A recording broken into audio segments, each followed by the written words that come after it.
I filmed the whole video and it wasn't even focused. Not like we have anything else to do while we're in quarantine. I'll film a video 13 times. That's fine. Hey guys, it's Kelsey the Happy Hobbit, and today I am here to do a tag video called the accent tag. I was browsing BookTube the other night and came across a new channel. Her name is Faye and her channel's name is Faerith. I'll make sure to put her information in the description so that you can check her out as well. And she created her own version of the accent tag, which I think she said circulated a few years ago. Maybe I'm making that up. I don't remember. But I thought it would be a super fun tag to participate in, and I just think it's fascinating to hear where all of you are from and what your different accents sound like. This tag has a few questions and a couple of things like reading some predetermined words, and I have something a little extra that I want to add to it as well. First question is, what's your name? My name is Kelsey. Where are you from? Originally, I am from Massachusetts, USA. I lived there the first 21 years of my life, and for the last almost 7 years, I have lived in Pennsylvania, USA. So I've lived in both an extended period of time that I kind of have picked up both accents. Being from Massachusetts the majority of my life, I do think I want to answer these questions more from that perspective rather than the Pennsylvania perspective. What is it called when you throw toilet paper on a house? That is called TPing a house. I don't know who came up with that. Like, why would you toilet paper a house? But I've only ever heard that term come around during Halloween. It's common to want to do that around Halloween for some reason. Gosh, this upcoming Halloween though, if you see a house that is TP'd, then whoever TP'd that house, they're rich apparently because they bought out all of the toilet paper because the rest of us have none. What is the bubbly carbonated drink called? I've always just called it soda. I know that it's popular in the Boston area to have it be called tonic. What do you call gym shoes? I just call them my sneakers. Typically, I wear Nikes to the gym when I go. But they're always just called sneakers. I don't care if it's Nikes, Adidas, Skechers, Reebok. I don't care. They're sneakers. But if I am talking about my Converse, they are strictly called Converses. They're not sneakers. They're Converse, and anything else that is not Converse are sneakers. What do you call your grandparents? I only knew my maternal grandparents, and I only called them Grandma and Grandpa, and that was just fine. I know that my mom, as a grandmother now, is called Gram. She wanted to be called Nana, but Gram is what came out of my niece's mouth, so she is Gram. What do you call the thing with wheels that you use in the supermarket? I have always just called that a cart. That's a shopping cart. What do you call the thing you use to change TV channels? I've always called it a remote. Not a remote control, just a remote. But in the Boston area, it is very common to hear the word clicker. But if you're from Boston, it actually sounds like clicka. Say 3 words that come to mind. Canada, McDonald's, and picture. How do you address a group of people? I use the term or phrase, you guys. I would say that's more of my Massachusetts talking. And in Pennsylvania, I do say you all more. I do catch myself saying different things depending on where I am. What do you call the spider with long legs and an oval-shaped body? A demon? No, it's a daddy long legs. What do you call it when it rains while the sun is shining? That is a sun shower. Pretty straightforward. Pick a book and read a passage aloud.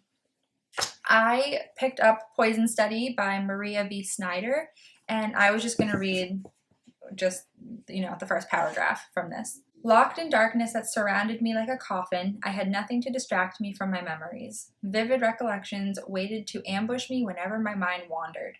Encompassed by the blackness, I remembered white-hot flames stabbing at my face. Though my hands had been tied to a post that dug sharply into my back, I had recoiled from the onslaught. The fire had pulled away just before blistering my skin, but my eyebrows and eyelashes had long since been singed off. Sounds awful. The other thing that I kind of wanted to add to this tag that I thought might be kind of funny is a few words that have a very specific pronunciation in the Boston area. I think the Boston accent is one that is so exaggerated in movies. Like, unless you're Mark Wahlberg, then obviously it's real. But it's always a pet peeve of mine to watch a movie based in Boston and the accent is so forced by the actors or actresses, it's just cringy. So I thought I would share with you some words and their typical pronunciation in Boston. Now, let me remind you, I am not from the heart of Boston. I am from north of Boston, about 20 miles north of Boston. So yes, my accent comes out sometimes, but typically this is not how I sound. This is just my interpretation, and I'm allowed to because I'm from there, so kind of, we're gonna do it. This is a guide on how to speak Boston. You say dinner, we say supper. You say living room, I say parlor. You say basement, I say cellar. You say TV remote, and I say clicker. The liquor store is the packy. A traffic circle is a rotary. Now, when I said that in Pennsylvania, I was looked at like I had 7 heads. They were like, what is a rotary? And I was just like, mind your business. A turn signal is a blinker. A water fountain, this one's interesting. To me, a water fountain is a big structural thing in the middle of a park that spouts off a lot of freaking water. A lot of people refer to a water fountain as the thing that like is in a school hallway that you like take a drink out of. No, to us that's a bubbler. Or if you're from Boston, it's a bubbler. When you use the expression no way, it's no sir. No sir. If you are talking about Dunkin' Donuts, they're saying Dunkies. I have never called it that in my life. I don't think that's right. It's just called Dunks. That's it. When you're talking about a state trooper, they're called a statey. When someone says, oh, make a U-turn, we say bang a Yui. And if something is very awesome, it is, of course, in Boston, wicked awesome. Everything's wicked in Boston. Boston, north of Boston, everywhere, it's wicked. Wicked good, wicked bad. If you really want to be extra Boston, it's wicked pissa. Another popular expression would be to park the car in Harvard Yard, which means to park the car in Harvard Yard.